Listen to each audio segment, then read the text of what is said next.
Hare Krishna, Hare Krishna, Krishna Krishna, Hare Hare,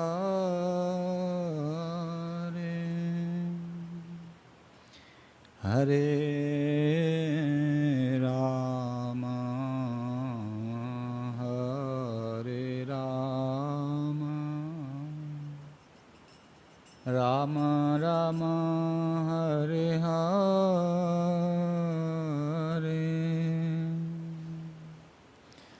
Hare Krishna, Hare Krishna, Krishna Krishna, Hare Hare, Hare Rama, Hare Rama, Rama Rama, Hare Hare, Hare Krishna, Hare Krishna, Krishna Krishna, Hare Hare,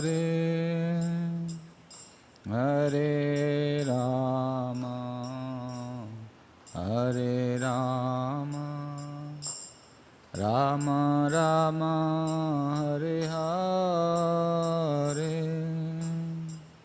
Hare Krishna, Hare Krishna, Krishna Krishna, Hare Hare, Hare Rama, Hare Rama, Rama Rama, Hare Hare, Hare Krishna, Hare Krishna, Krishna Krishna, Hare Hare, Hare Rama, Hare Rama, Rama Rama, Hare Hare. Chant Hare Krishna,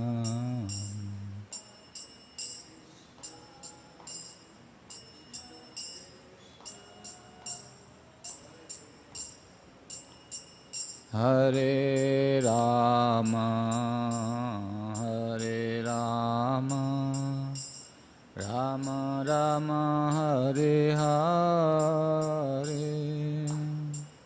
Hare Krishna, Hare Krishna, Krishna Krishna, Hare Hare, Hare Rama, Hare Rama, Rama Rama, Hare Hare,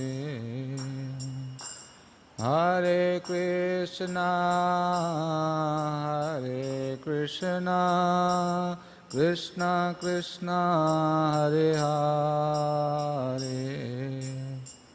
Hare Rama, Hare Rama, Rama Rama, Hare Hare, Hare Krishna, Hare Krishna, Krishna Krishna, Hare Hare,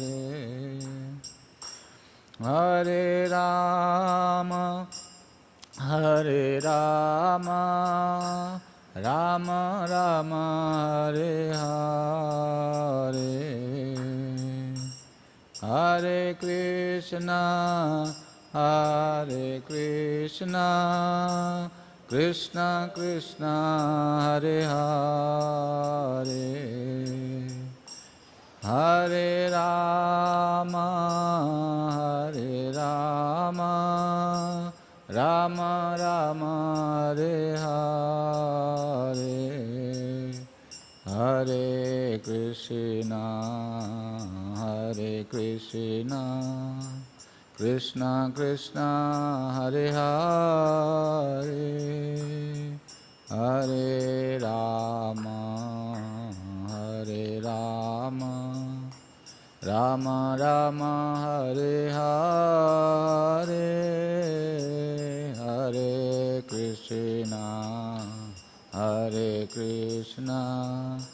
Krishna Krishna, Hare Hare, Hare Rama, Rama Rama, Hare Hare, Hare Krishna, Krishna Krishna, Hare Hare, Hare Rama, Rama Rama, Hare Hare, Hare Krishna,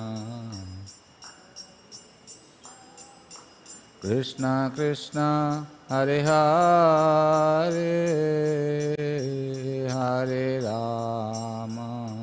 Hare Rama, Rama Rama, Hare Hare, Hare Krishna, Krishna Krishna, Hare Hare, Hare Ram, Ram Ram, Hare Hare,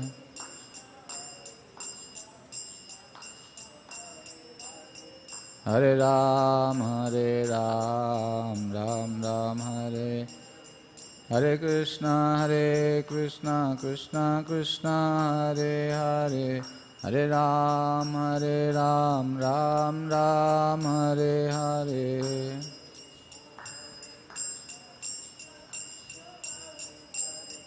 Hare Ram, Ram Ram, Hare Krishna, Krishna Krishna, Hare Hare, Hare Ram, Ram Ram, Hare Hare, Hare Krishna, Krishna Krishna, Hare Hare Ram, Ram Ram, Hare Krishna,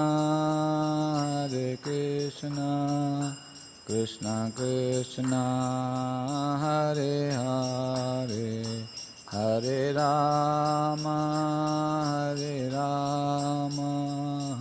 Rama Rama, Hare Hare,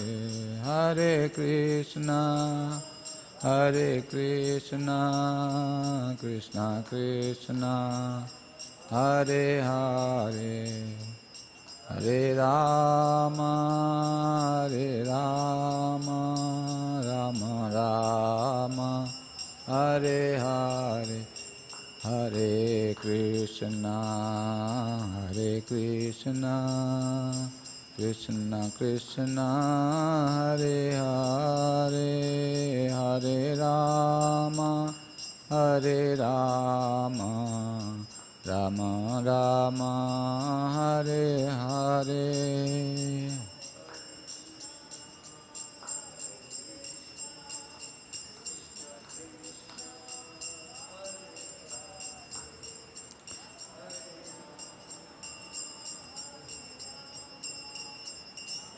Rama Hare Hare, Nitai Gaura Haribol, Haribol,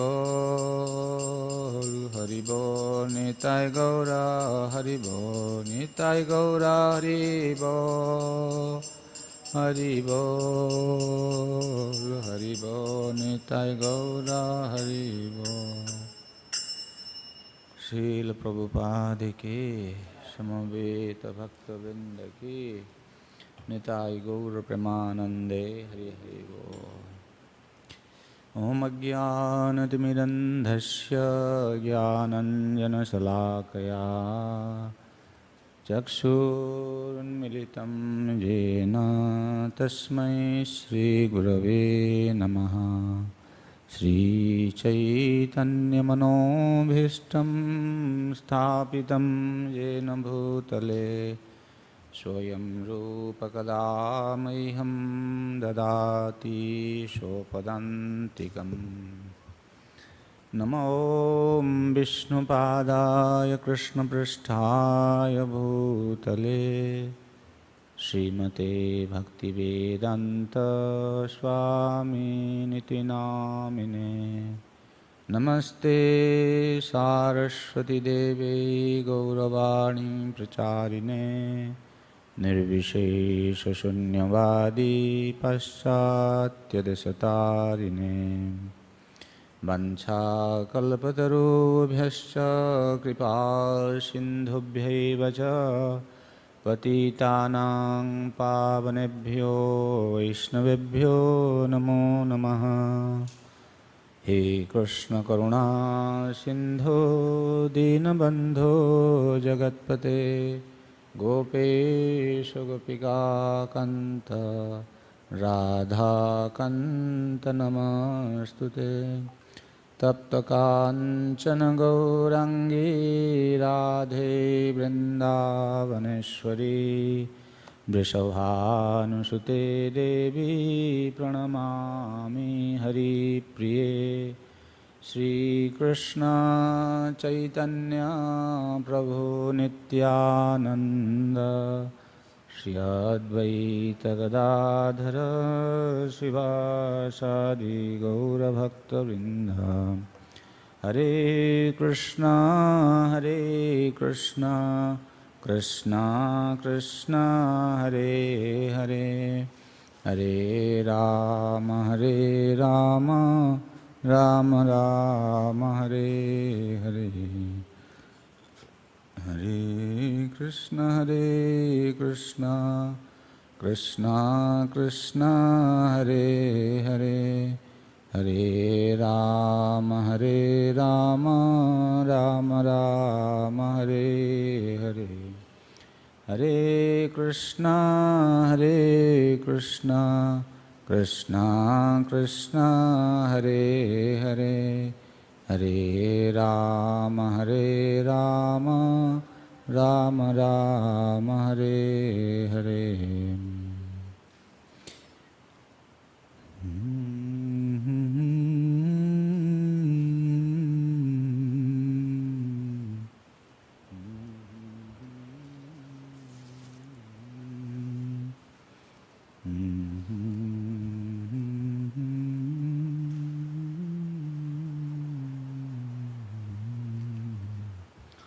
Shanti, bring your chair, come here. Yes.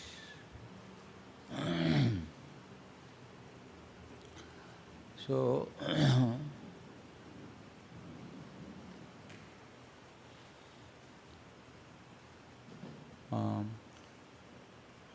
if you need chair, you can bring chair, Prabhu. Sure. Yeah, you can bring chair, Mataji. Prabhuji, you can come this side. The Mataji is sitting here. Yeah, thank you. Yeah. Yes, you can sit there. Come closer, closer.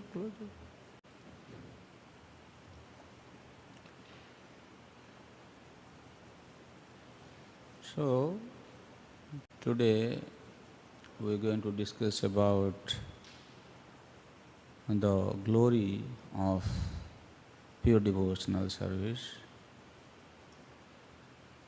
So we know devotional service,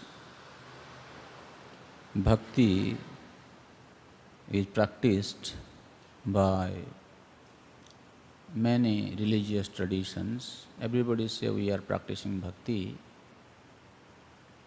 But when we say about, the pure devotional service, that has a very special characteristics, meaning also like that. And interestingly, The pure devotional service practice which have been introduced in Krishna consciousness movement, ISKCON, it is even of utmost variety of pure devotion and the glories of such pure devotion. We will take a close look into this practice, and so in this session what we will do is, we will speak some philosophy, because we need to understand what is pure devotional service like, right? When we say Shuddha Bhakti, pure bhakti, what is that pure bhakti practice, what it entails? How can I determine whether my practice is in the category of pure devotional service? That I need to know. That we will understand by seeing our Acharya's explanation. And also, we will analyze the life of different devotees who have accepted, who have embraced that pure devotional practice, and through their life we will try to see the glory of pure devotional practice. Okay? So, sometimes in the society, people, because of the lack of training, guidance, understanding, they confuse between what is karma, what is jnana, what is bhakti, right? So different people, they have different concept. Okay, before we start, why we are discussing, before discussing pure devotional service, the glory of pure devotional service? Because when you understand the sequential development, it will give you more concrete and solid understanding. So therefore, before going to kind of understand the glory of pure devotional service, we need to focus on understanding karma, jnana, bhakti, then pure bhakti. Okay? Just like, if you are serving some sweet item to a person, you have to serve the sweet at the end, right? Then he will enjoy it. But well, in some tradition they serve sweet in the beginning. In Gujarati, right? In Gujarat they will serve sweet in the beginning. And if you want the person who is eating the sweet to enjoy, you have many different varieties of sweet preparations. How you should serve? You should serve from less sweet to more sweet item. Okay? The items which contains more sweet, which are sweeter, sweetest, first sweet, then sweeter, then the sweetest item should be served in this sequence. So degree should be like that. So similarly, to appreciate the pure devotional service, we need to understand what is karma. What is karma? Who will tell us? What is karma?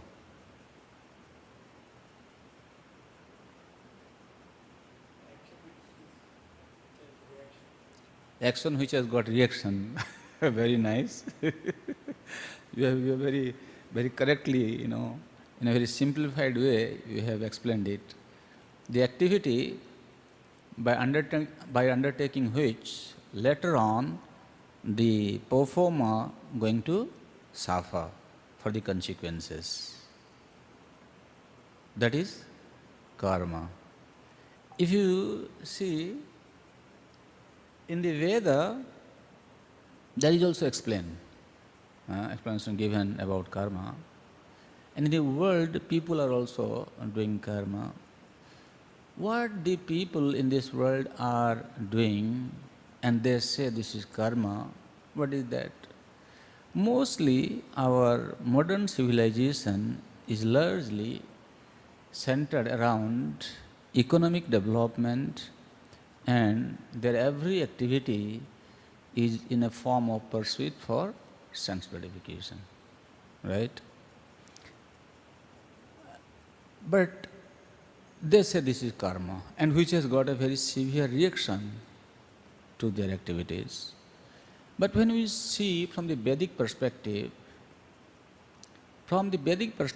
the activities which are undertaken, called karma, in general way, that karma has to ultimately help one to attain self-realization in a very broad sense.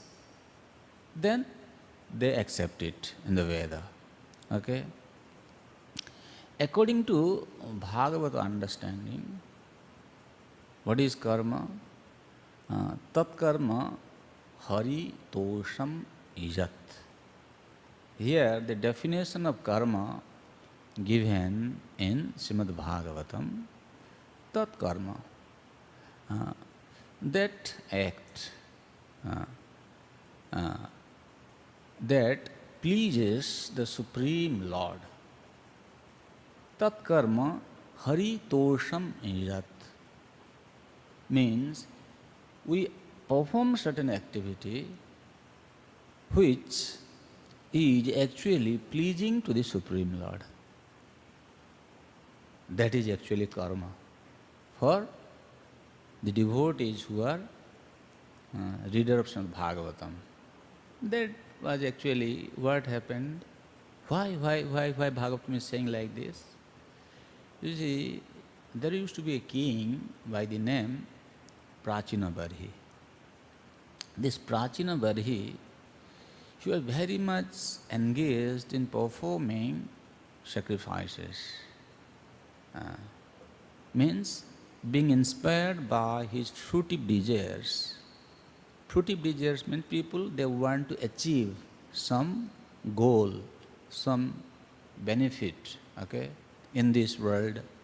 Or after they leave the body, they want to be promoted to the heavenly planet. There also they want to enjoy.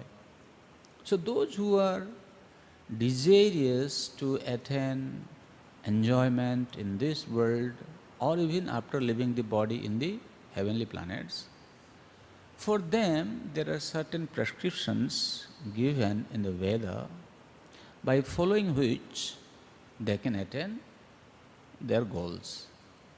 So this Prachina Barhi, he was a karmakandiya person, means he was solely engaged in performing these kind of activities. And it is explained in Bhagavatam, this person will perform sacrifice today in this place. So normally in sacrifice, the people who sit, they will sit on the kusha asan. Kusha is a grass. Kusha grass asan. So then next day he is going to perform another sacrifice, so he will go to next place. Then next day, next place, next place. In this way he went on performing sacrifice so many times, the entire earth planet was covered by Kusha-asan. You understand? Such a kind of, person, he performed so many sacrifices. And in the sacrifice sometimes he would kill animal also. One day Narad Muni came to him. He said, Maharaj, you are very expert in performing this sacrifice. Very nicely you are doing. You know what is the result of this karma? He said, what? Then Narad Muni said, look up. And when the king looked up, by the grace of Narada Muni, he was able to visualize a cinema. You know what is that cinema? That cinema was all these entities which were killed in the sacrifice, they were ready to attack him. Okay? So when he saw this, he was very, very terrified, because he totally misunderstood the injunctions of Shastra. Then Narad Muni told him, you know what is actual karma? Karma means that which pleases the Hari. You should do that. Okay? And Bhagavad Gita also said like paricharyatmakam karma. Karma actually paricharya, for the satisfaction of one who you are rendering the activity for. So in that way, that is karma. Even in ordinary human behavior, whether you are running a business, you are, teacher, doctor, engineer, or even any work you are doing, any company, any factory, everything has to be channelized, everything should be utilized for this pleasure of the Supreme Lord. That is the message. We are not going to go in detail. Detail is explained in Bhagavad Gita. So the point is, you should learn the art of performing these activities for the pleasure of the Lord. Just one sentence I want to say here to bring clarity onto this, because I opened a big, arena that people are engaged in company, factory, in the market, in the school, colleges, maybe in the field. How their so-called activities can be performed that will please the Supreme Lord? Or we can say, what is the consciousness a person need to cultivate which will help the Lord to be pleased by his activity? Very simple. You may be working in any company, you may be working in the field, factory, whatever you do. Okay? You should think that I have been engaged in such and such occupation by the grace of the Supreme Lord. And the result that I attain out of my activity, I must serve the Supreme Lord.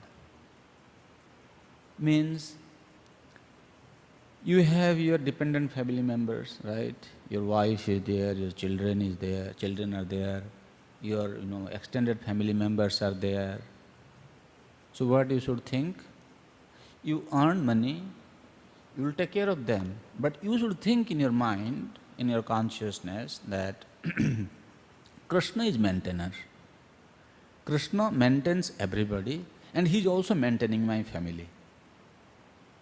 But don't think, oh well, I am going and working in the company or field, at the end of the month I am getting salary, and I am going to the market to buy the provisions, and I am taking care of my family. How? Where is Krishna? Huh? Where is Krishna? Why are you making this false statement? People may think like that. Well, my dear sir, try to understand. When somebody is terminally ill and he knows that in a few days he is going to leave his body, what is his shelter? At that time, in a helpless condition, oh my dear Lord, please help me. Right?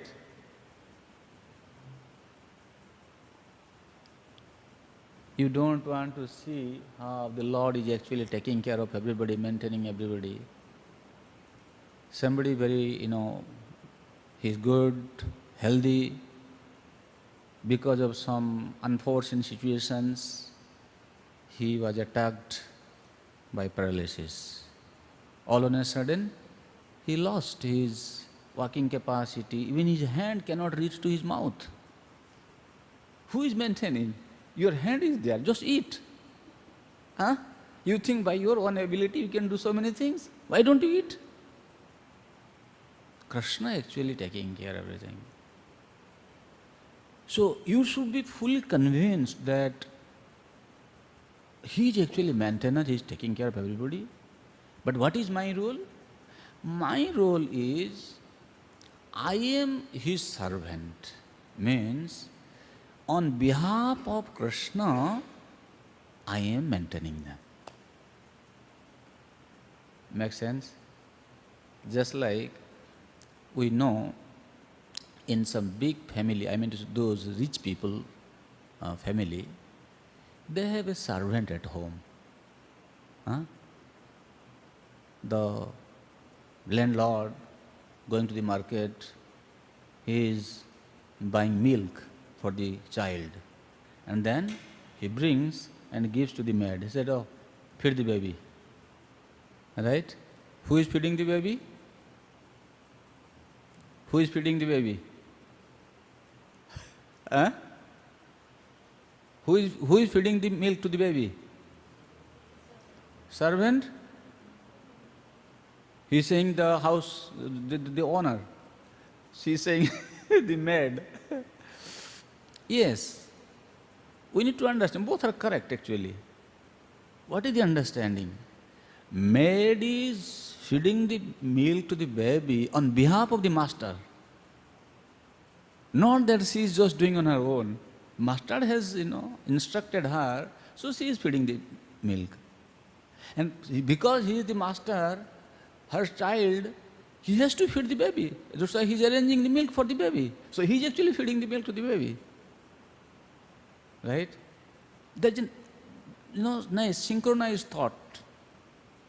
So similarly, we understand that even though we are working, everything we are doing like a maid, we are doing like a maid, because we have been provided by the Supreme Lord.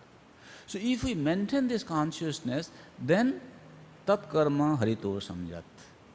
That very activity will please Lord Hari. That we should understand. So now, this is one thing. That is, this is called common human behavior. It's called sadhana dharma. Everybody in the world, they should have this much gratitude to the Lord, that you are so kind, you are giving us everything for our sustenance. And you remember Him. And then you continue your life. Okay?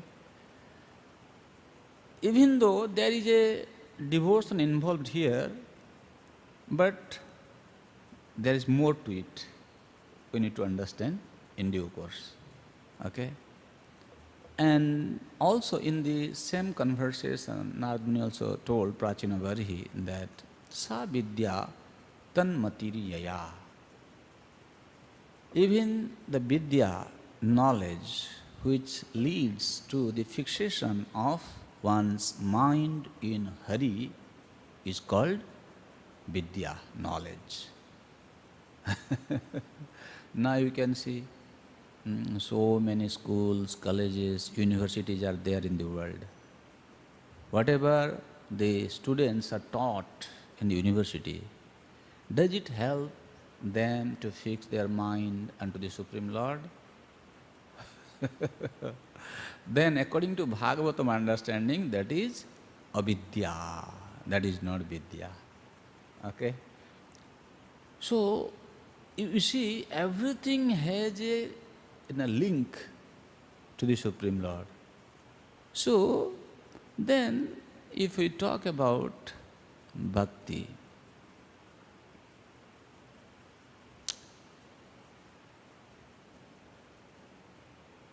bhakti in the society, some people they say, bhakti to the parents, bhakti to the forefathers, bhakti to my work.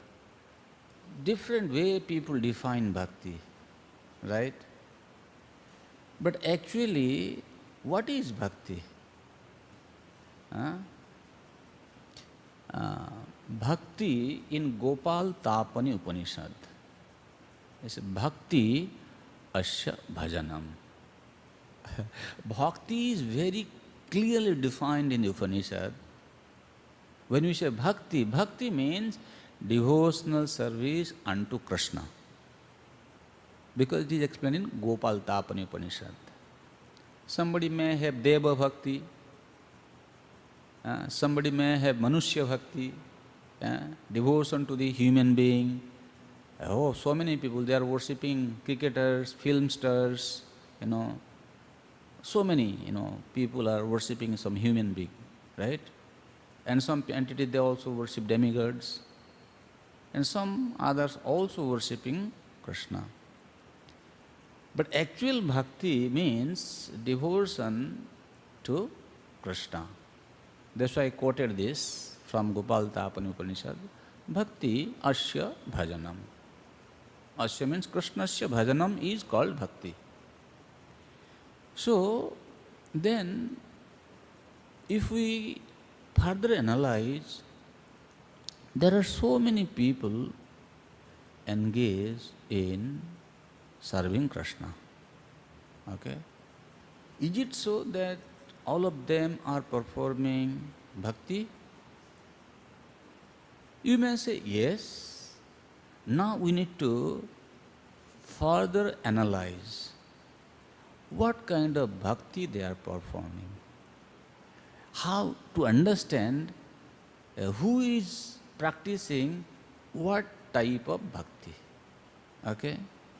So, in Srimad Bhagavatam, there is a detailed explanation about this bhakti. Categorically, it is divided into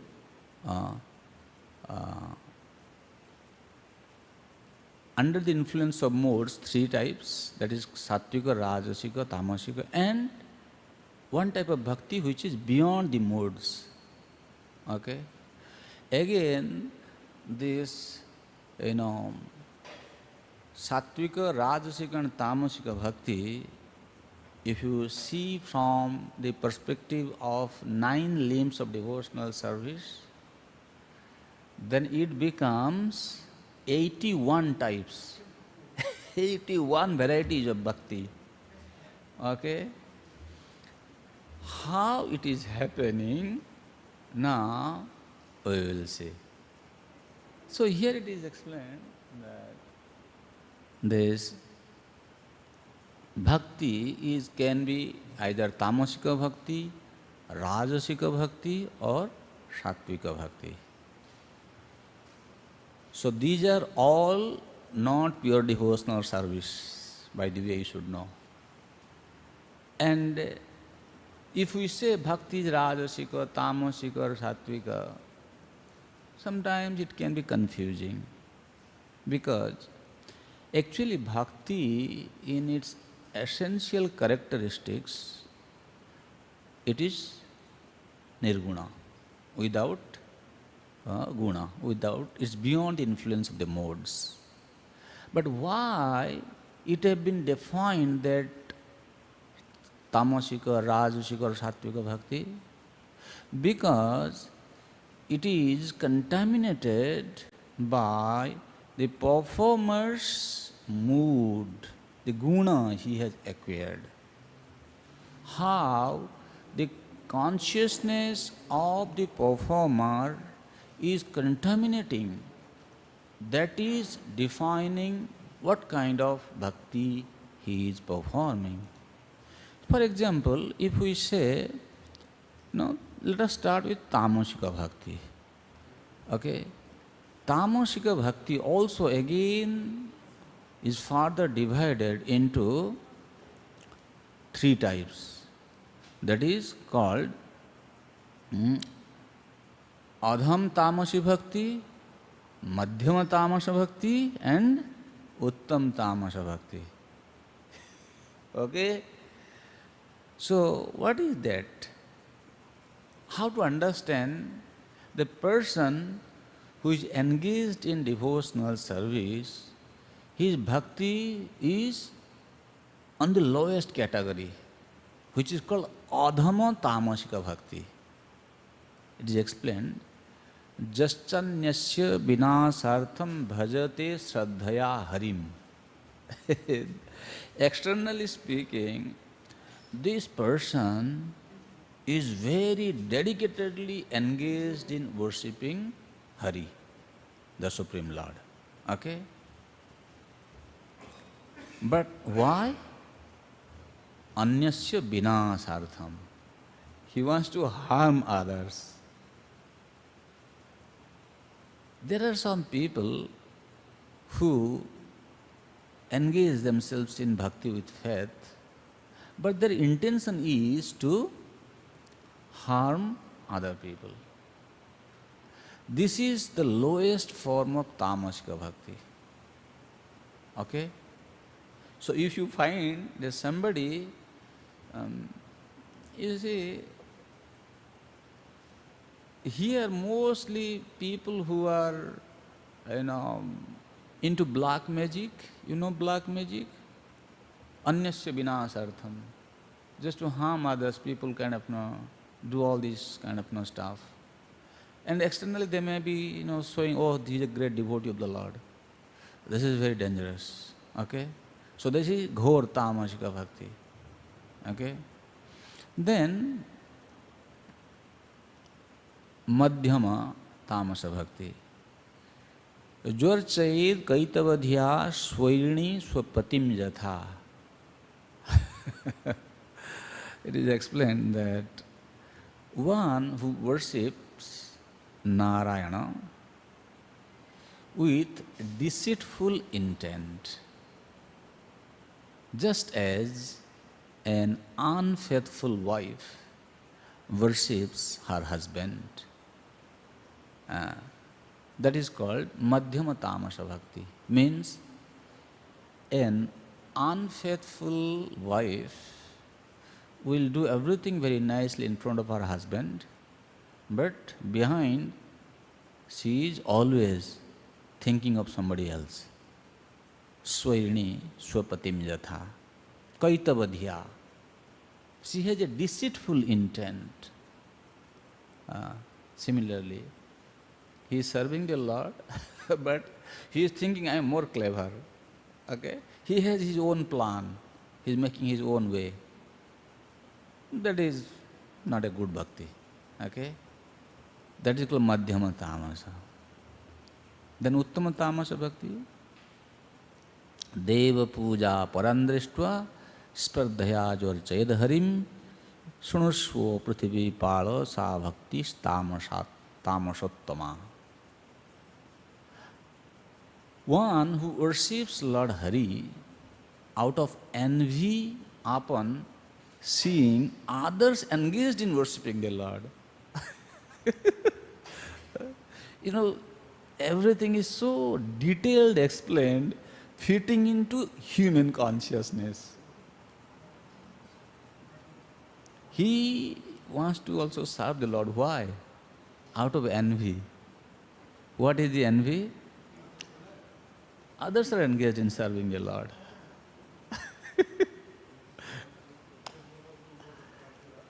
Everybody is thinking, I am practicing bhakti, pure devotional service.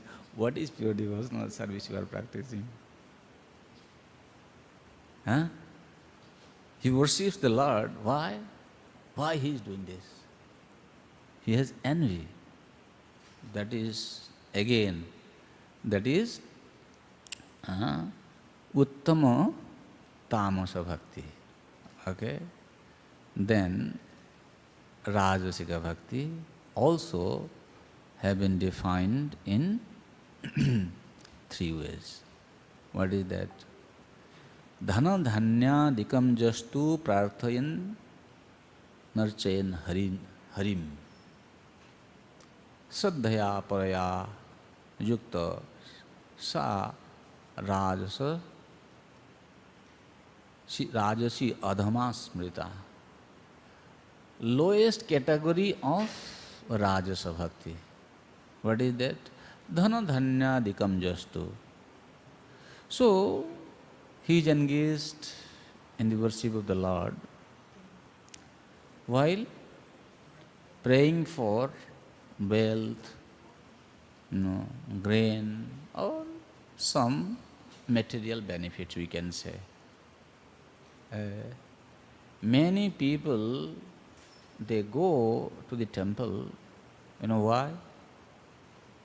Because they can ask Lord to give them something.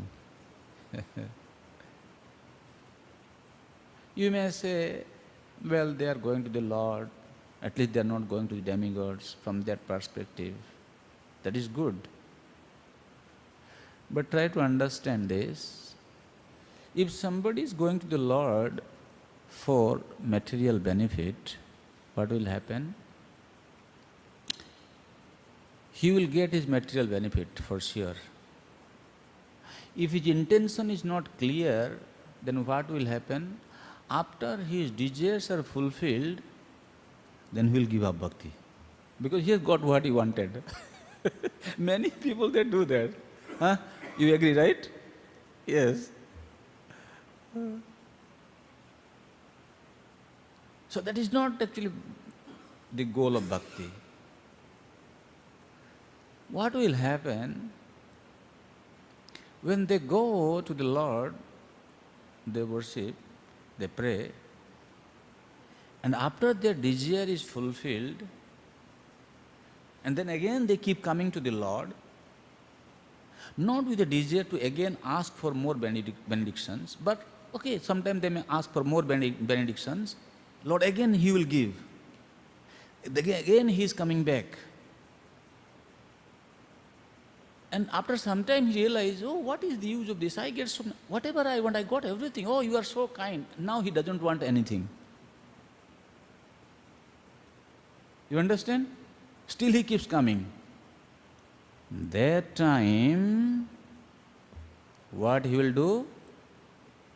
Satyam disatyarthitamarthita ninam maivarthata jat punararthita jata swayam vidhatti nijapada pallavam ichhapi dhanam nijapada pallavam.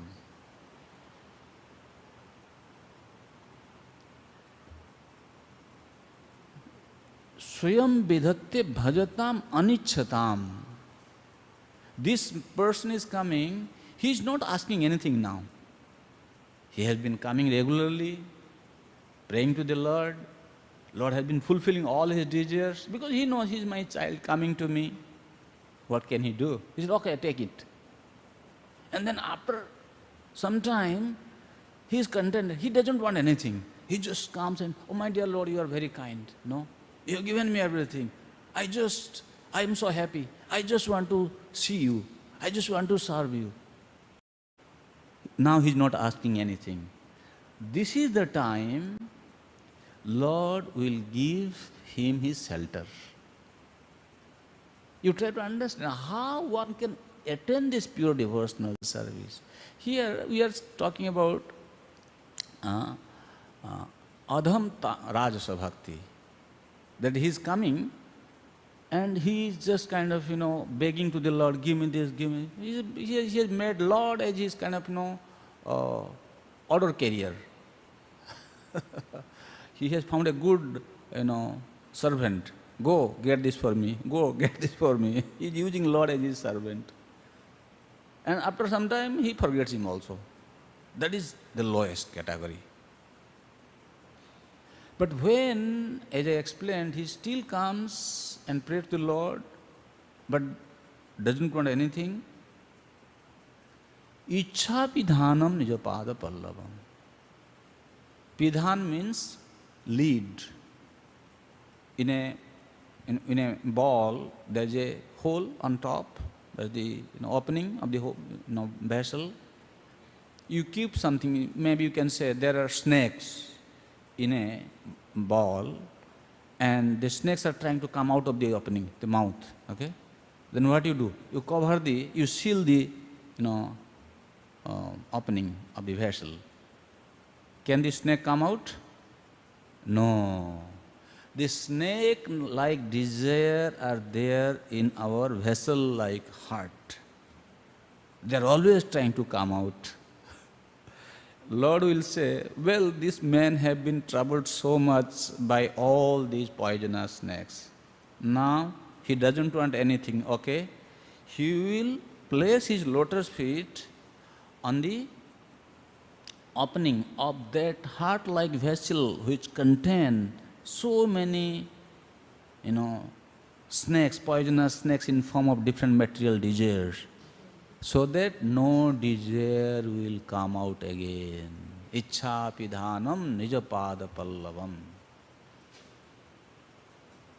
Understand? That is why you should come to Lord and pray to Him and don't just forget Him. Okay? Anyway. And then what is happening after that? Oh, we will discuss afterwards. Okay? We will discuss that afterwards. Now you understand, this is Adham Rajasa Bhakti. Then Madhyam Rajasa Bhakti. Jah sarvaloka vikhyata kirtim muddishya madhavam archayed paraya bhaktya. Some people, they practice bhakti, devotional service, with a desire to become famous, to become recognized, not in this place, but they want to become recognized throughout the whole world.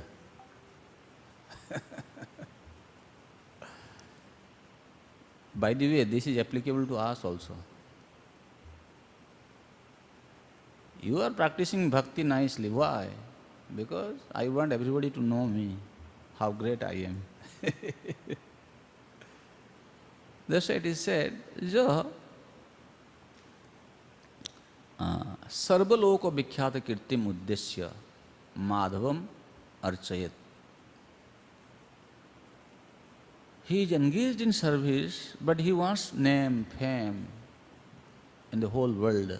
Everybody should know me, how great I am. No, that is not pure devotional service. You may become very famous in the world. People may glorify you, they may worship you, but that is not pure devotion. Okay? And that is called Madhyama Rajasa Bhakti. That's the middle class Rajasika Bhakti. Then, what is the Uttama Tamasa Bhakti?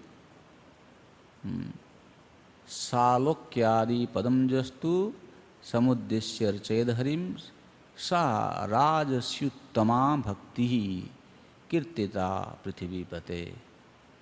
It is from Brihanaradiya Purana. It says,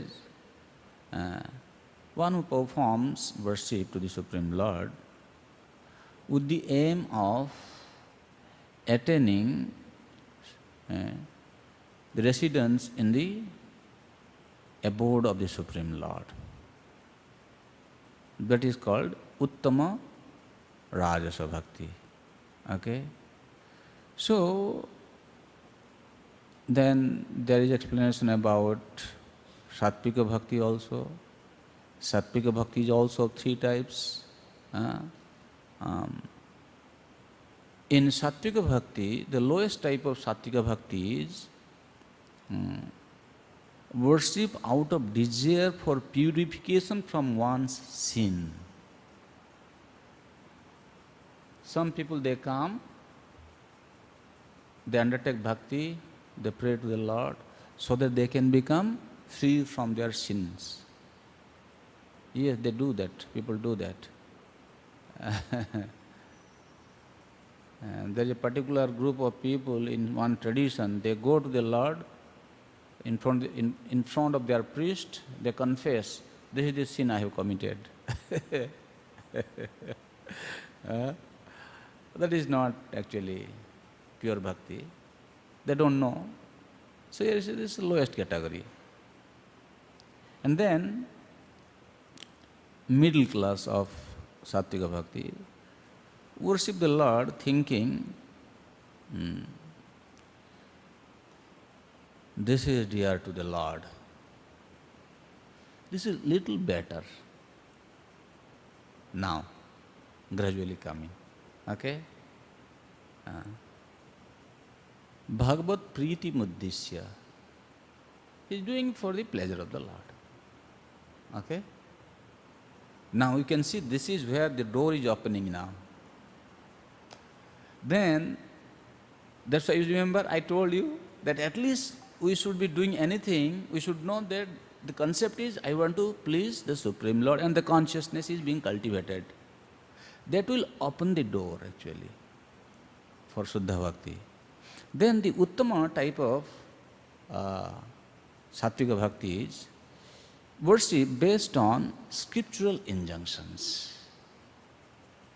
What he is doing? Now he is following the injunctions of Shastra. He is not just whimsically engaged in some sort of devotional practice and thinking this is bhakti. No, now he has become serious. Also you can say, when he is serving by following the scriptural injunctions under the guidance of a guru, that becomes Vaidhi Sadhana Bhakti. Okay? From here, now he is on the right track, you can say. So far he was like, वो भटक रहा था इधर उधर. Now he has found the, correct connection. Okay. So far whatever we have discussed, by the way, you must know that they are not in the category of pure devotional practice. Okay. They are all guni bhuta bhakti. They are contaminated devotion. Okay.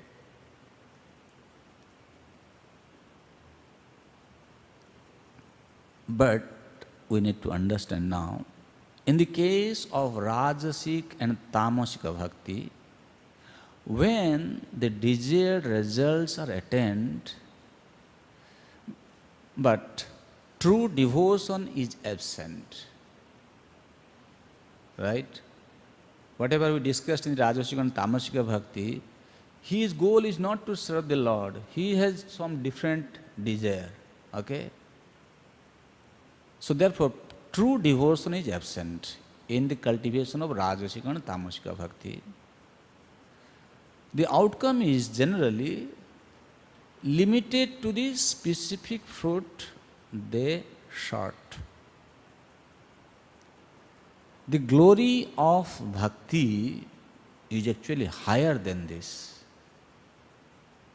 The glory of bhakti is, as I explained while explaining this Rajasa Bhakti, that he goes to the Lord, he prays, and then upon attaining his results, he still comes to the Lord, and the Lord will give him his shelter finally, his lotus feet. That is the glory of bhakti. Okay?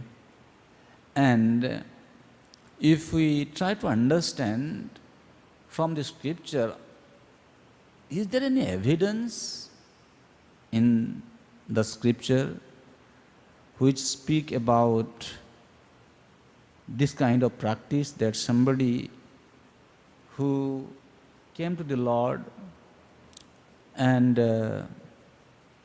Lord actually fulfilled his desire, and at the end his desires were totally finished? Who is there? Sudama? Well, Sudama condition is a little different. Sudama, wait, she said something. Sudama actually, he didn't come to beg anything from the Lord. His wife actually induced him. First of all, he didn't want to go. Sudama was a poor Brahmana, but he didn't want to go. Then his wife said, no, you see, your friend is Dwarkadhish, and if you go, he will give you something. And being inspired by his wife, Sudama did go to meet with Dwarkadhish. Until he was in Dwarka, in Krishna's presence, he didn't utter a single word to beg anything from Krishna. Since you told, in this context, I need to explain this. What is the glory of pure devotional service? Sudama did not ask anything to his, from the Lord. While returning from palace, returning home, He is thinking, my wife sent me to Krishna, my childhood friend. She gave me this, broken puffed rice. I gave to Krishna. I was supposed to beg him something, but I did not beg anything. Oh yes, I have done the right thing. He's calculating in his mind. Oh, I have done the right thing. Why did I not beg? Oh, if I beg, then my consciousness will be polluted. Or maybe if I have begged and Krishna had fulfilled my desire, then I will forget him. Or maybe that desire when fulfilled, I get some benediction from material benefit that may drive me away from my pure devotional practice, my bhakti. See, he is thinking like this. Then he concluded to himself, he said, I have done the right thing. I did not ask anything from Krishna. This is pure devotion. You want to hear the glory? Now hear. Throughout the whole road while returning home, he is thinking like this. Then, finally, he reached his house. Standing on the road, he is looking at the house. It's like a big palace. Hey, is this my house? No, I had a, Parna Kutir. I had a, hut, simple hut. How come such a big palace? Oh, who is that lady coming? She is so opulently dressed. So many servants are following her. Looks like she is coming to greet me. Who is this lady? That is her. That is his house. The lady, followed by many maid servants coming to greet him. She is Susila, his wife. Who did all this thing? Namagilevo Krishna tare den swacharan. Our Chaitanya Mahaprabhu is so merciful. If they don't ask anything, he gives them everything. This is the proof. Understand? This is the glory of pure devotional practice. One glory. We will see more. Okay? Yes. Tell. What is the name? Dhruva Maharaj. Yes. Now she is coming. Dhruva Maharaj was the son of a king, Uttanapad. Right? He had two wives, and Suniti and Suruchi. Now, Suruchi was very materialistic. Suniti was, pure-hearted. One day, King Uttanapad was sitting on the throne, and the son of Suruchi was sitting on the lap of the king. And this Dhruva, who is the son of Suniti, by the way, king was not so much, attached to Suniti, but rather he was attached to Suruchi. Now the Suruchi's son is sitting on the lap, and Suniti's son is there. As children are children. So he is my father. I want to go and sit on my father's lap. But father is kind of holding one baby. Of course, father could take both the babies, right? Yes, he can. But Suruchi is there. Suruchi, he looked at the king in such a way as if she is going to eat the king up, if he is going to take Suniti's son on his lap. So being afraid of Suruchi, king did not take Dhruva, who is the son of Suniti, on his lap. He was a small boy, but son of a Kshatriya. He felt very much offended.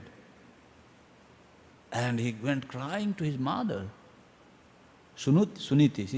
He said, my dear mother, I wanted to sit on my father's lap. My brother Uttam is sitting, and stepmother Suruchi did not allow me to climb to my father's lap. I'm not happy. And she was crying. Then Suniti said, "Oh, you want your father's lap? No, no, no. If you worship the Lord Vishnu, if you become his devotee, Vishnu can give you a throne even higher than your father's position." Then he said, "Oh, where is Vishnu? How can I find Vishnu?" He said, "My dear son, Vishnu lives in the forest." This much he told. 5 years small baby, left home, went to the forest. While walking on the road, Narad Muni met. Narad Muni said, "Hey, baby, where are you going?" "Yes, I am going to the forest." Why are you going to forest?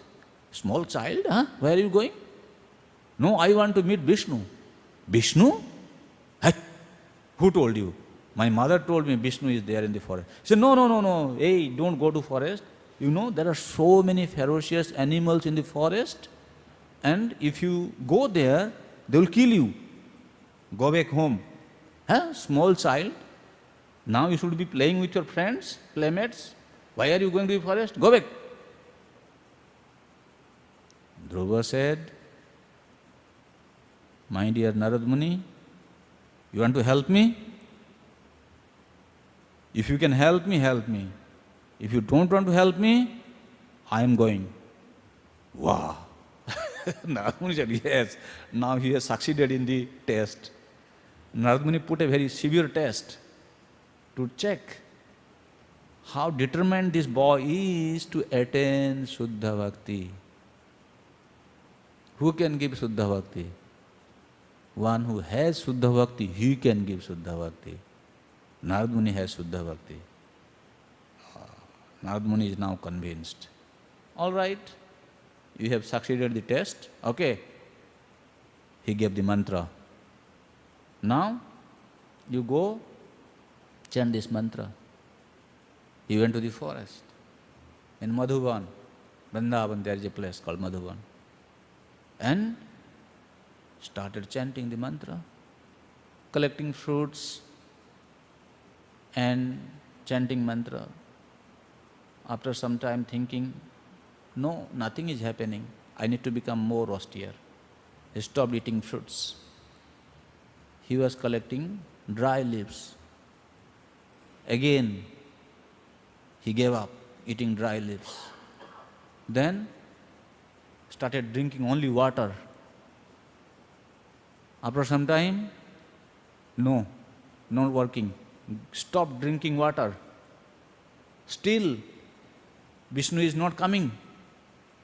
I have come to see Vishnu. Vishnu is not coming. Okay. Stopped drinking water. Now, still he is not coming. Okay, finally, he stopped even breathing. When Dhruva Maharaj stopped breathing, entire planet started to suffocate. There was shortage of air, no oxygen everywhere. Everybody started running to the Lord. You have to do something, protect us. Then finally, Lord appeared before Dhruva Maharaj. You remember, he came to the forest because he wanted to have a position even higher than Brahma's position. Now, Vishnu has appeared before him. And Vishnu told, "My dear child, now you can ask what you want." Dhruva Maharaj, he recited a very beautiful prayer. He said, "Sthana bhilasi tapasi sthitoham.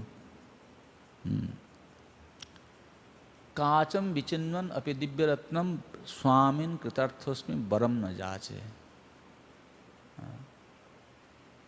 Tvam praptavan deva munindra guiham." He is saying, Actually, I had come with a big desire to have a very big position, highest position, even higher than my great-grandfather. But I, today I realize I was searching for broken glasses, broken pieces of glasses. But I have found Divya Ratnam. I have found the transcendental jewel. Therefore, I don't want to beg anything. You may be thinking, this boy, he came, he just wanted that position. How come he forgot all on a sudden? See, he had some material desire.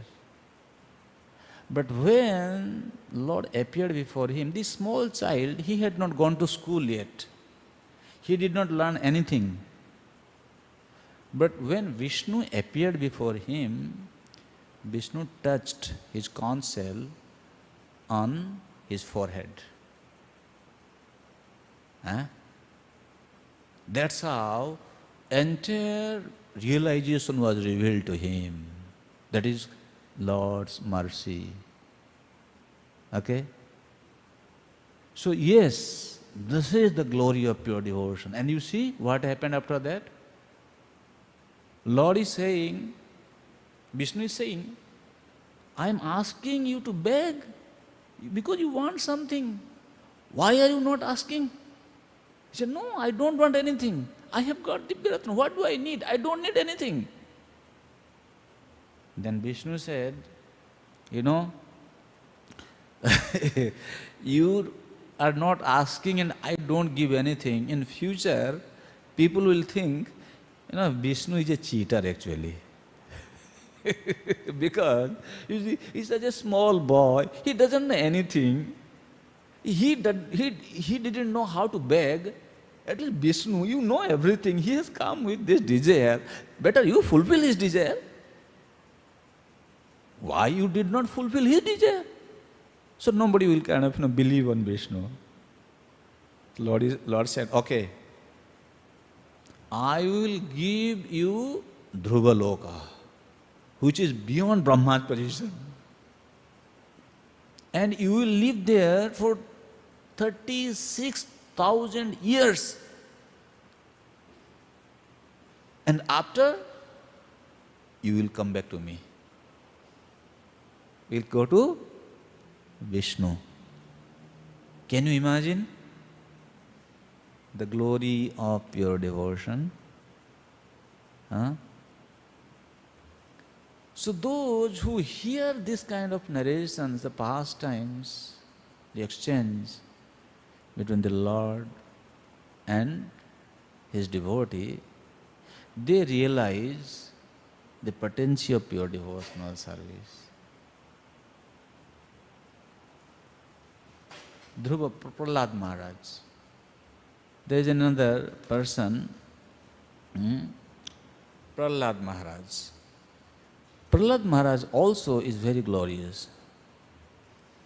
If you see the life of Prahlad Maharaj, same thing. This pure devotion surpasses all material benedictions. We know Prahlad Maharaj was the son of a demon, Hiranyakashipu, right? And his father tortured him very much. He tried to kill his own son by throwing him off the cliff, by putting the baby in front of the mad elephant, throwing to the mouth of the nagas, serpents, throwing him into a boiling oil pan.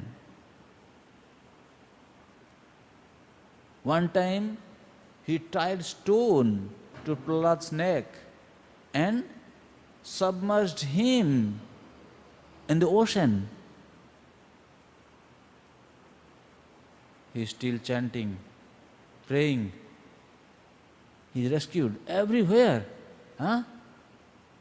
throwing into the pan where the oil is being boiled. There is, oil, hot oil. The baby is thrown. And what happened? All on a sudden, the entire pan became filled with flowers. Baby is there in the flower pot. So his father, he tries to kill him, but his father was not successful. How much torture Prahlad had to go through. But still Vishnu is hiding. He is not coming. One day, father told his son, looks like you have become very powerful. So many ways I am trying to kill you and nobody is trying. Okay, today I am going to kill you by my own hand. Took out the sword and son is standing in front. Prahlad, yes, my dear father. Still he is not afraid. Where are you getting the strength? My dear Lord, my dear Father, the source of our strength is same. He is the source of your strength and my strength also. What? He became very angry. Where is that Vishnu? He said, everywhere. What? Everywhere? Is he inside this pillar? Plus, yes, I can see he is in the pillar. Yes, by that time, Nrsimhadev was already seen by Prahlad. He is on the pillar. He could see him. And Hiranyakashipu, he broke the pillar. Wow, that is the climax. Wow! Nrsimhadev, he appeared. Now, no force is going to stop him. And he killed Hiranyakashipu. And Prahlad is standing there. He is very happy, he is very peaceful. And he is just with folded hand, he is standing there. So everything ended. And then even demigods, including Lakshmi Devi, is now thinking, well, he has become so angry. Who is going to satisfy him? Who is going to pacify him? Then Prahlad was sent. Even Lakshmi Devi didn't desire to go before the Lord at that time. When Prahlad came, Prahlad actually offered beautiful prayers, and finally Lord became peaceful. When Lord became peaceful, then he actually told Prahlad. He said, Prahlad, now you ask for the boon. You see, Lord is so kind. When Lord asked Prahlad to ask for the benediction, Prahlad said, Nanyathate khila guru ghateta karunatmanah jasya jah te asisa asaste na sabhritya savai banik. He is giving us, see, this is the glory of pure devotion. It's not that somebody, he practices bhakti, now he has the wonderful opportunity, Lord is very much pleased with him, Lord is asking you, you take what you want. A person like us, we will be kind of preparing the list, right? What all I want. Prahlad is saying, here it is explained, Vishwanath Chakravarti Thakur is commenting, he said, Swami Bhrityayor Ubhayor api lakshanam bravimi. So here, the actual transaction, the behavior between the master and the servant is being explained. When somebody practices pure devotional service, he is the servant of the Lord, what is his mood? He is saying, "Oh my Lord, oh my Lord, best of the givers of the benedictions, one who desires some material benefit in exchange for devotional service cannot be your pure devotee.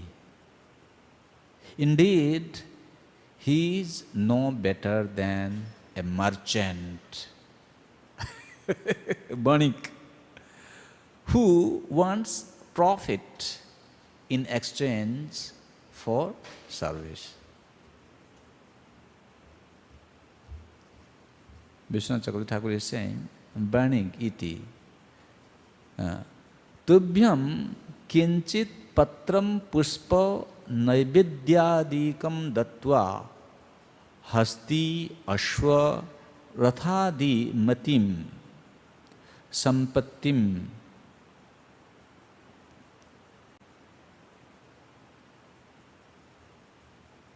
brahma indradi padam ba jigrikshati." Who is a banik? Who is a merchant? He is performing bhakti and in exchange he wants something. I saw in one place, people are writing their desires and placing in front of the Lord. A banik vritti chhado bhai. Give up your merchant mentality.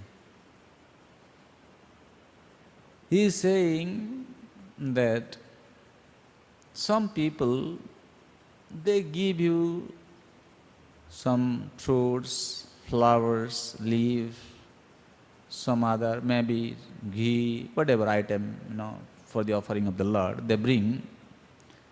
After they give, then they want elephant, horse. Means, by saying elephant, horse and chariot, means they have all list what they want from the Lord. Even the position like Brahmapad and Indrapad, he is saying this is not good. Prahlad Maharaj is saying, actually this is not pure devotional practice. A servant, Prahlad Maharaj is saying, you are asking me to beg benediction from you. My dear Lord, a servant who desires material profits from his master is certainly not a qualified servant, okay, or pure devotee.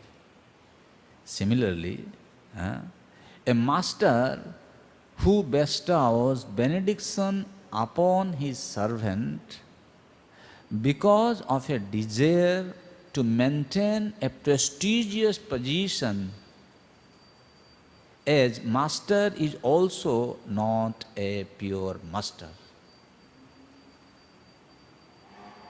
In one way he is saying, Nrsimhadev, you are asking me to beg something. If I beg, definitely I am not a pure devotee. I am not in the category of servant. At the same time, if you want to kind of give me some, then you are also not a pure master. Well, this is one type of, you can say the mood of a pure devotee is very clearly seen here. Therefore I was saying, no, Chaitanya Mahaprabhu still, he is so merciful, he is saying that Ami Vigyan ei murkhe visaya kene duva Socharanam rita diya visaya bhulaiva. He is saying, Chaitanya Mahaprabhu's mood is that since I am very intelligent, Ami Vigyan ei murkha, he is a dull-headed person. He doesn't know what is good for him. And he is asking for poison. Material benediction means bisha, poison. Why? People take these material benedictions and then they commit all sort of sinful activities. Actually, those who are poor people, they don't commit so much sin. Mostly sinful activities are committed by the rich people. Who do you think supporting this wine industry in this country? Just one example. Poor people, they don't have money to buy, right?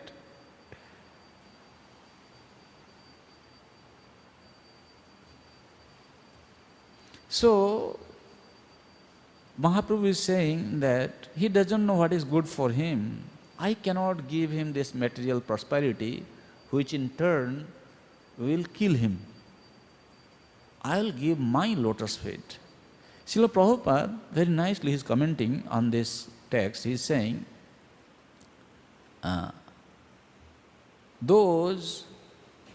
he's referring to Bhagavad Gita, chapter 7, verse number 20, Kamaistaitrahita jnana prapadyante anya devata. Those whose minds are distorted by material desires surrender unto demigods. A demigod cannot become master, for the real master is the Supreme Personality of Godhead. The demigods, to keep their prestigious positions, bestow upon their worshippers whatever benedictions the worshippers want. For example, once it was found that an Asura took a benediction from Lord Shiva, by which the Asura would be able to kill someone simply by placing his hands on that person's head. Such benedictions are possible to receive from the demigods if one worships the Supreme Personality of Godhead. However, the Lord will never offer him such condemned benedictions. On the contrary, it is said in the Srimad Bhagavatam, Jasyaham anugrinnami harishye tadhanam sanai. That's why some people, they feel, oh, better not to become Krishna's devotee. If you become Krishna's devotee, Krishna will take away all your opulence. He will make you poor. Some people, they think like that. Why do you think Krishna is going to take away all your opulence? He will make you poor. Just now we had two stories, Prahlad Maharaj story, Dhruva Maharaj story, Sudama story. He gave so much, right? He will definitely not give you something which is going to kill you. If you are not entitled to handle that opulence, you don't know how to make use of that opulence, he will not give you. That is the message. If you are qualified, he will give you. The proof is A.C. Bhaktivedanta Swami Prabhupada. He came to this part of the world with only 40 rupees in his hand. And on those days, that 40 rupees could not be spent even. Okay? And today, Prabhupada is the world richest man. Not world, in this three world. In this three world, Prabhupada is the richest person. The richest person of this universe. So how can you say that Krishna will make you poor if you serve Krishna, you become his devotee? That's a wrong understanding. You want to know?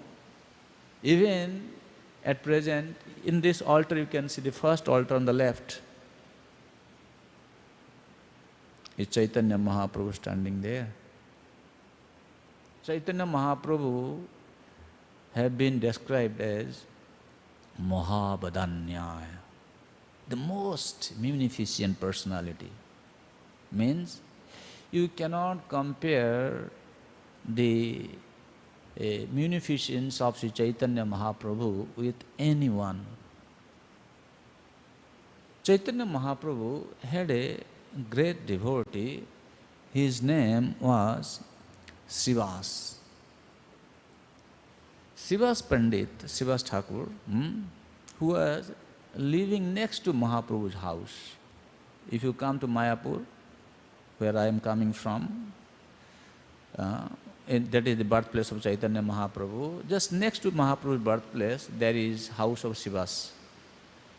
So, the Srivas was a great devotee of Sri Chaitanya Mahaprabhu, and he was always engaged in performing service to Sri Chaitanya Mahaprabhu in form of performing Sankirtan, reciting Srimad Bhagavatam. Like that, he was very genuinely engaged in serving Sri Chaitanya Mahaprabhu. By the way, you should know, the best way to serve Chaitanya Mahaprabhu is chanting Hare Krishna, Krishna Krishna, Hare Hare, Hare Ram, Ram Ram, Hare Hare. Jagyai Sankirtanai Prayari Jajantihi Sumedhasa, Sankirtan Jagya. So Srivas was engaged very faithfully.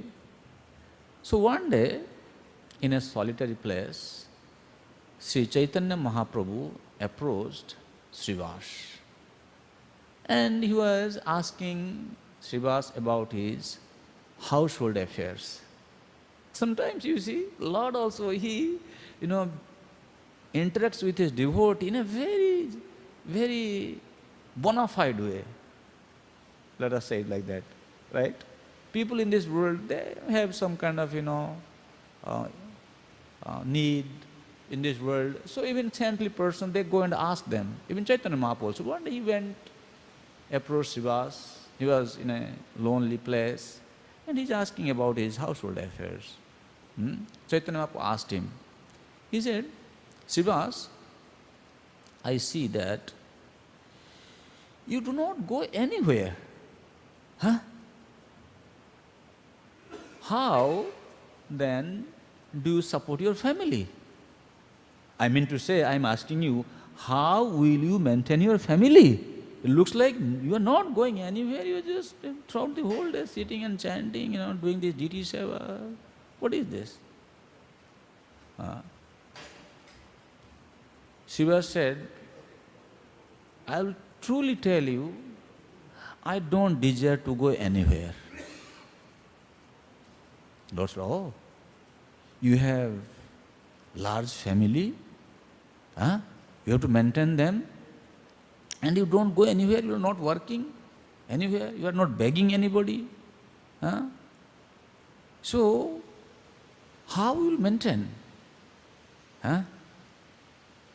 Shiva said, my dear Lord, I understand whatever is destined for one, he will get it. So whatever comes on my way, I will take it, accept that, and I will maintain. Means he is saying that whatever is there, I am supposed to get, I will get it. Anyway, I don't have to kind of, bother about it. Chaitanya Mahaprabhu said, wow, Srivas, this is like mood of a sannyasi. Why have you become grihastha? You better become sannyas, take sannyas. Mahaprabhu is saying.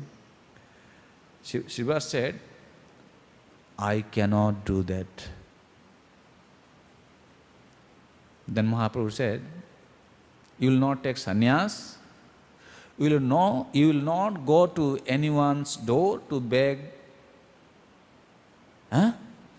Then how will you maintain your family? What is your plan? I don't understand what you are saying. Nowadays everybody is going to big office, coming to Toronto, going to different country from Toronto to USA because they want money. They want to support their family. They want to have big houses. Everybody is going anywhere, everywhere, and you don't want to go. What is this? I don't understand. Tell me, if nothing comes to you, what you will do? Now Mahaprabhu is becoming very, rigid. Huh? You are a grahastha, you are my devotee, and you don't want to do anything. What is your plan? Tell me, what are you going to do? Then what did Srivas do? Srivas bolen hate teen tali diya. Ek, dui, teen, ei, kahilaun, bhangiya. So when Mahaprabhu is asking this, he becomes so rigid. What did Srivas do? He just clapped his hand 3 times. 1, 2, 3. That's it. Did you get the answer? No. Mahaprabhu said, what is this? I asked you some question. You said 1, 2, 3. What does it mean? And then Srivas said, this is the glory of pure devotion. He said, this is my firm conviction. What is your firm conviction? If I don't receive food for 3 days, 1, 2, 3, okay? I am engaged in your service.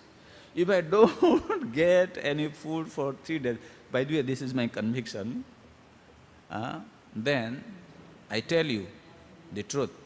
The truth is, I will tie a pot in my neck and drown myself in the Ganges. Upon hearing this, Chaitanya Mahaprabhu, he said, what did you say, Srivas?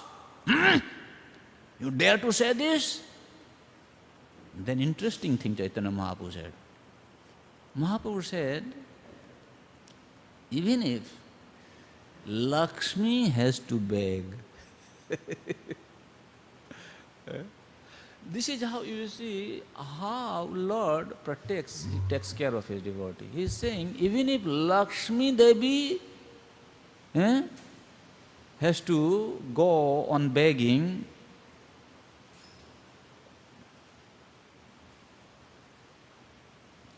you will never be afflicted by poverty.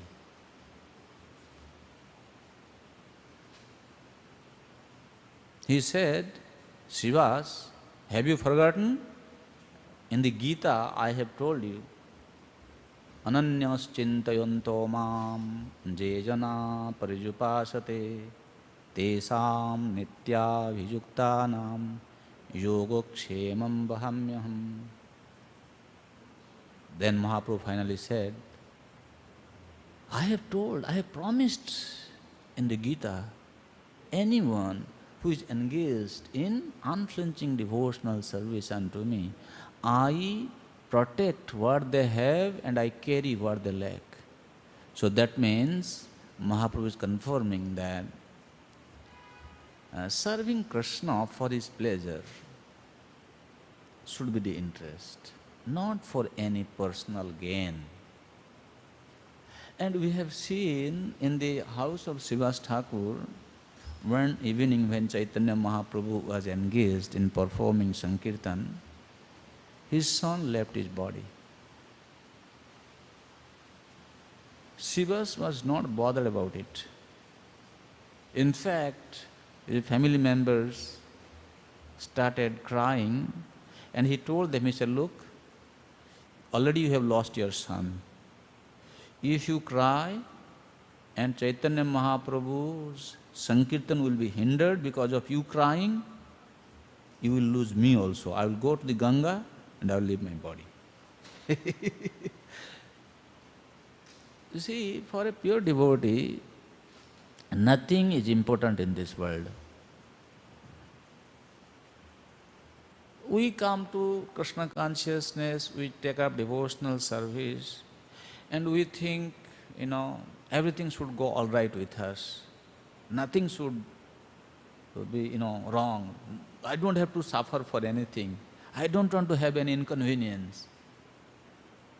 You see, in the life of these devotees who are practicing pure devotional service, this is the glory of pure devotional practice. When a devotee is fully dedicated in the service of the Lord, and he has no other desire in his mind except just to give his life to serve Krishna, then Krishna says, okay, now I have to take care of you. So the point is, like you say, when you come, you serve, and you don't ask anything, it's a problem for the Lord. He doesn't know what to do now. You have created a problem for him. Right? If you ask him, he gives you. And if you don't ask him, he doesn't know what to do with you. That means he is becoming more attentive. This is just like a baby who doesn't ask anything to the father and mother. They become more concerned with the baby. You know what to do? They do everything for the baby. Similarly, when one is engaged in this pure devotional practice and they don't ask anything from the Lord does everything for his devotees. But one question comes here, the devotees who are engaged because maybe now they are preparing, when temple will open? 12 o'clock. 15 minutes. So we can go for 15 more minutes. Huh? Okay. So sometimes what we see is some devotees, they actually feel that we are engaged in this pure devotional service, but I can see there are a lot of imperfections in me. I have a lot of material desires. I have, lot of, desires which is actually tormenting me every day. What to do, I don't know. You see, when one is, now let us talk some philosophy, because we spoke a lot of, Leela, pastimes, nice stories you heard. What is this nature of pure devotional practice? Why are you worried that, or sometimes our devotees also condemn, oh, you see, he is devotee, see, this is what he is like. Even if somebody is having some material desires or he is sometimes troubled by the desires, don't find fault with them. If they are undertaking pure devotional practice, what is that pure devotional practice?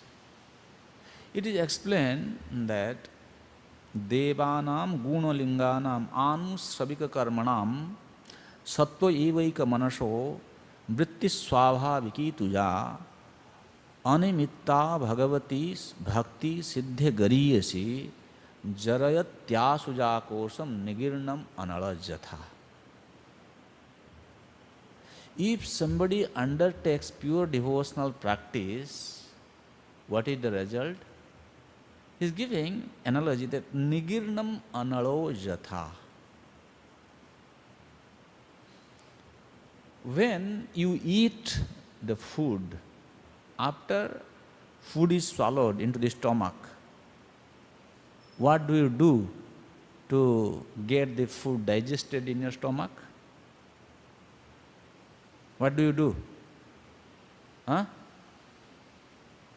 Nothing. You don't do anything. You say nothing. Bhai, it is your duty to eat. Whose duty is to digest it? Nigirnam analojatha. Once you eat some food stuff, after few hours, automatically unwanted elements in your food are getting digested, and the nutritions which needs to supply to the body, which needs to be supplied to the body, is automatically absorbed in the body. Right? By this analogy, Lord Kapil Dev is saying, when one is engaged in pure devotional practice, what happens? These unwanted elements in one's life, kama, krodha, lobha, moha, kama is the greatest enemy. Everything will automatically go away. Just like by eating, unwanted things are getting digested and coming out from your body in form of stool and urine. And what is necessary, it will get absorbed automatically in the body.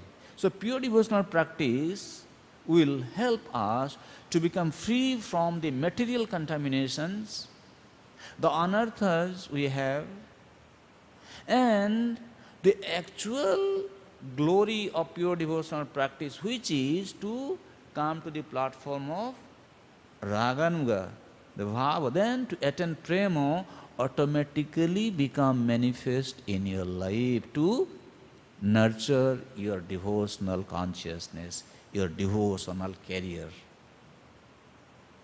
This is pure devotional practice. Now, okay, we understood by philosophical explanation that all these, desires, material benedictions, which are harassing me all the time, it will go away, I understand.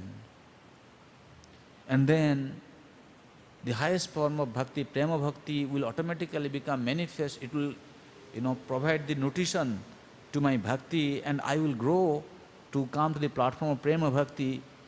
How does it happen? What should I do?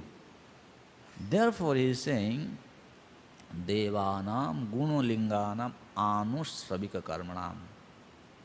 It's a very wonderful verse actually. Anusravika karmanam. This anusravika karmanam is defined in two different ways. One way they say anusravana. Anusravana means, sometimes in the devotee community we have seen that, when devotee is being criticized by some other devotees, right? When they are being criticized, and the person who is being criticized, he becomes very disturbed. He becomes very disturbed. But here it is said that anus samika savanat means when this devotee again and again hearing, oh, this is my fault, this is my fault, he doesn't react actually. By hearing all this, he understands how to improve. He doesn't protest. Okay? Then that will bring stability in his bhakti, and gradually he will come to the platform of raganuga and prema. Okay? One explanation. Another explanation gives anusravika karmanam, like our Guru Maharaj, he will instruct us that how we should perform the bhakti. Vishwanath Chakravarti Thakur is giving an example, just like we have to use this body in the service of the Lord, right? We have eyes, hand, nose, ear, belly, genital, everything, right? Leg. So he is saying that all these things to be used in Krishna's service. Even the excretory organs, that can also be used in Krishna's service. How? By helping body to release these waste products from the body. Jato chitta swastha bhavet. When your body is free from the dirts within the body, when dirts are coming out from the body, your consciousness is very happy, peaceful, right? And then what you do? You can chant nicely, you can focus your mind in devotional service. So this is to help remain purified in a gross way from inside. That means a devotee who listens to the Guru, anusramika karmanam, even see Krishna consciousness is a very practical subject. It will teach you how to maintain your good health in the material platform, at the same time how you can maintain a pure Krishna consciousness. That is our teaching. So Guru is telling and disciple is listening and he is preparing himself accordingly. And Guru is saying that you must always chant Hare Krishna Mahamantra like this. Why you should chant Hare Krishna Mahamantra? Then Guru is going to explain what is the meaning of Hare Krishna Mahamantra. By the way, we should explain this after today afternoon. Today afternoon session is about that. So we'll explain that. So Guru will explain that. Then what happens? Disciple, he is not just uttering some mantra just for nothing. You imagine, if you know that if I prepare this test, then I will get this in a position in a company like to become a CEO. Just giving one example. You know, right, what actually you are preparing for. What is your study material? Do you think that person will just become chaotic? No, he will become more serious, right? Because he understands the preparation what I am being involved today eventually going to qualify me to become the CEO of the company. So therefore, when he is listening from the Guru, Anusravika Karmanam, then he is engaged in chanting that mantra. And that will help him. Like he knows the glory of preparation, now he is becoming more serious about preparing the test. He is succeeding. One day, he is becoming CEO. Anusravika Karma. Sattva Vaika Manasa Vritti Swabhaviki Tuya. Swabhaviki Vritti. This explained in the context of bhakti. Like you see, bhakti can be practiced by listening to the Guru's advice